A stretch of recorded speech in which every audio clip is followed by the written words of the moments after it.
नमस्कार। अपने सबके एकटा छठ पूजा के गीत सुनाबै छी, सुनू।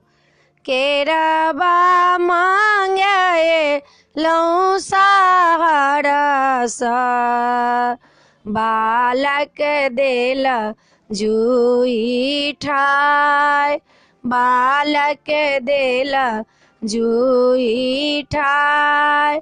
तिरिया जेरो बये बीरो गास, बालक देल जुई ठाय। छठी मैया बोलाए हाला सीसा, बालक हमारा देल, बालक हमारा देल। कुसियारा मांगेली सहरस, बालक देल जुई ठाय।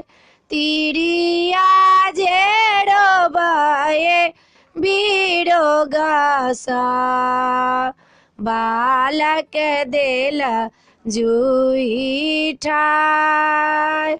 छठी मैया बोलाए हाला सीका, बालक हमारा देल, बालक हमारा देल।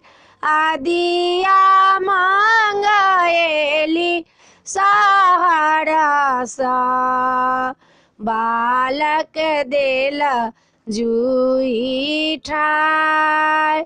छठी मैया बोलाए हाला सीका, बालक हमारा देल, बालक हमारा देल। एहि वीडियो में एतबे। अपने सबके गीत पसंद पड़त तो हमरा जरूर कहबै, सब्सक्राइब जरूर करबै, सब्सक्राइब करबै, सब्सक्राइब करऽ नहीं बिसरबै। जय मिथिला, जय भोला बाबा।